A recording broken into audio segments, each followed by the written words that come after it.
Hello, NWOBHM here today. Tank and Filth Hounds of Hades. Okay, now Tank was a band which largely passed me by back in the good old new wave of British heavy metal days in the early 1980s. Didn't take too much notice of them.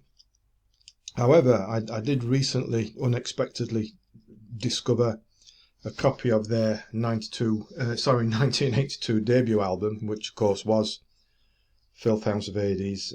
Didn't know I'd got it, found it somewhere, and thought, wow, yeah, I'd better listen to this because I've not done for a long time. So put it on my trusty old turntable and gave it a few spins, and I have to say, what a refreshing experience it was. You know, I'd forgotten all about what a sort of like no nonsense energy filled barrage of spiky attitude and speed fueled heaviness that with that punky edge that the album's got. And that punky edge, probably not a surprise given that Tank was put together by former Damned bassist Algie Ward, but we sadly lost Algie a couple of years ago, back in 2023. And also, it's probably not a surprise when you remember that the album was produced by then Motorhead guitarist Fast Eddie Clarke, and you know we lost Eddie. Was it about 5 years? No, a bit longer. 2018 was it when Eddie passed?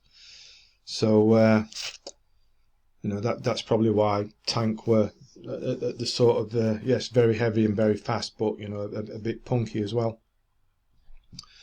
The cover artwork there with the three-headed Cerberus was attention-grabbing enough, and as I now appreciate, say for over 4 decades later after rediscovering the album, you know the music is attention-grabbing also. What have we got going on just quickly? Well, Shell Shock is just that, a really battering ram of an opener. Then we've got plenty of short, sharp shocks that come along and keep that oral assault going. One after the other, you know, Struck by Lightning, Run Like Hell, Blood, Guts and Beer, Heavy Artillery, the title track, you know, it's a proper pummeling, isn't it? You know, this is NWOBHM, this is new wave of British heavy metal. It's most stripped down level with the rawness of it. I think now, again, listening to it again after all this time, that rawness adds to the authenticity. You know, there's no need for slick overproduction here. It's just full-on heads down speed and power. Tank would keep themselves rather busy after Filth Hounds of Hades was released. They'd managed to put out 3 more albums by the end of 1983. So when you think about that, that's 4 albums in between 82 and 83. Quite a workload, isn't it? And you know, but despite all that effort, success wouldn't come their way, and by the end of the decade that was it. However, subsequently there have been I suppose you could say sporadic reformations here and there, and we even had 2 versions of Tank cropping up, one with Algie and one without, and the one without version were the most recent one to release any albums. You know, that was the Mick Tucker and Cliff Evans version, which put out 4 albums between spanning 2010 and 2019, I think it was.